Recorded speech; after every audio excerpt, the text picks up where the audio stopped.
Of Tom Brady's, as we will welcome Tom Brady to the Fox Sports family upon retirement. But let's start with the NBA playoffs. So I spoke about it earlier on the show today. I think that the NBA is in the healthiest place it's been in a long time. If you look at the teams that are remaining in the playoffs, the competition level that we're getting in the playoffs, outside of the Grizzlies losing last night, we would have had long series, obviously John not being in it, which we'll get to.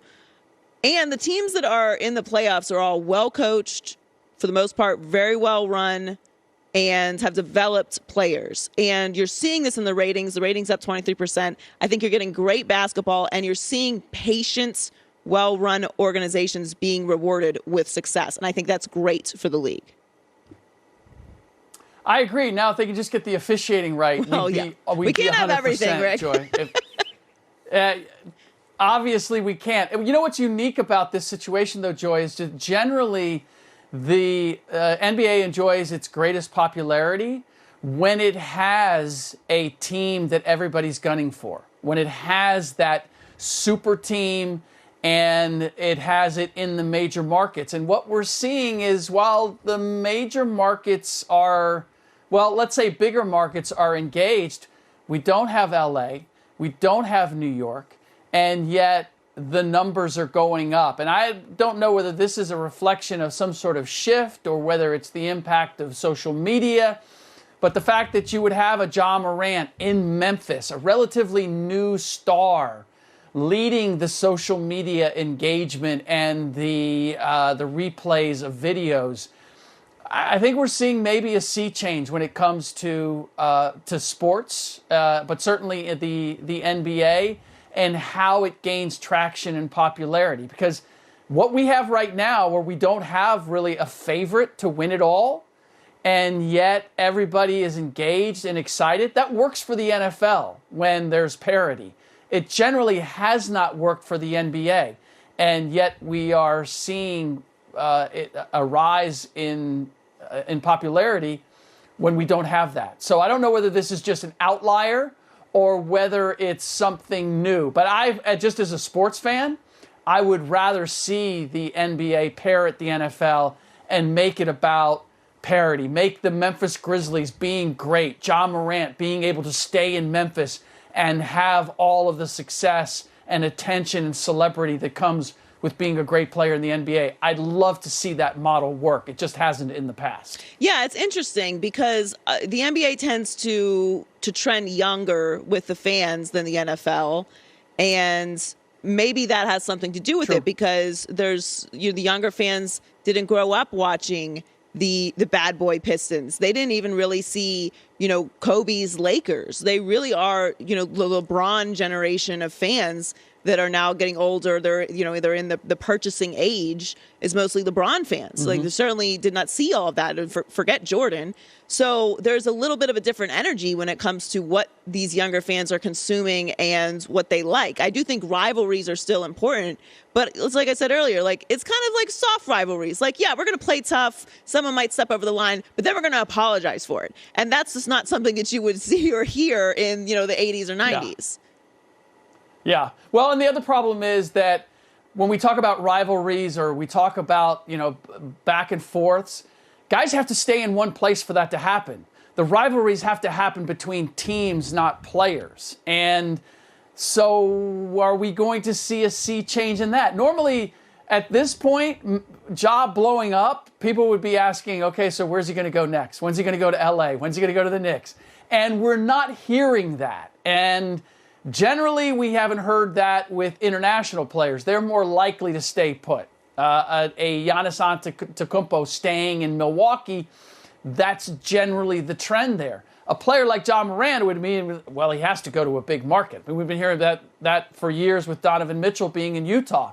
So again, I'm hoping that we're arriving in a new place where a guy doesn't feel the need to have to go to a big market or an established franchise in order to compete for titles. And I also hope that Ja and the Memphis Grizzlies are able to keep together that group, because I think it's ready-made for the Warriors and the Grizzlies for the next 3, 4, 5 years to have these battles. They're already building history right now. And when you look at whether it's Jordan Poole or Steph Curry, the battle between them and John Morant at the point guard spot, the way they play very similarly. James Wiseman comes along, and now he's going up against Jaren Jackson Jr. It's like all the storylines are there for the Grizzlies-Warriors to be a great rivalry for years to come if everybody stays in place. Yeah, I agree. I was saying in the meeting this morning, I feel like this series has been going on for a month. There's just been so much that's happened in this series that it's absolutely establishing history. I'm with you there, that they do need to stay together. Well, Boston got a big win last night, so now that series is even. What is your expectation for that series moving forward? I did not expect it to go 7. I expected the Bucks to win last night and this to be a 6-game series. I now expect it to go 7, and I'm going to stay with the Bucks, but they need some guys to step up, and they need to put a muzzle on Al Horford at 35 years old. If you had told me, you know what's going to happen? Al is going to not only dunk on Giannis Antetokounmpo, he's going to drive past him and dunk on him, and he's going to get a career playoff high 30 points in a Game 4 where the Bucks have an opportunity to put a stranglehold on the series. Did not expect any of that. I do believe Giannis is playing well. He's not playing great. The three's not falling. The free throws have been a little iffy. But more than anything else, nobody's coming along to join the party. Jason Tatum is getting an Al Horford. He's getting a Marcus Smart. He's getting help. And I look to Bobby Portis as the biggest absentee to this point. I expected, look, when P.J. Tucker left and went to Miami, I was not worried about it because I thought Bobby Portis was ready to step in. I thought he was a better offensive weapon, and I thought defensively he could do enough to make up for it. He did that against Chicago. When he did it against Chicago, they won in a walk. I expected to see more of that in this series, and I think it's more vital that he give them that in this series, but 15 minutes and 4 points in the last game is not going to get it done. So we'll have to see whether Mr. Googly Eyes, Bobby Buckets, is able to step up and give them a little more in this next game. Somebody has to. Drew Holiday, Bobby Portis, Grayson Allen, another big game. Somebody has to join the party with Giannis if the Bucks are going to get this done. We're talking to Rick Bucher on the herd. Someone said that P.J. Tucker move was going to be significant. I don't know who that could possibly be, but when it happened, someone said it. It's not significant yet, doctor. She might be a doctor now. Don't start assuming. Miami is in a dogfight themselves. They so sure are. Let's not jump to conclusions. They sure are. We have 2 minutes left, so let's go there then. What do you think of Harden? Is he going to string together a series of these performances? We know Miami Harden is very different than some other cities.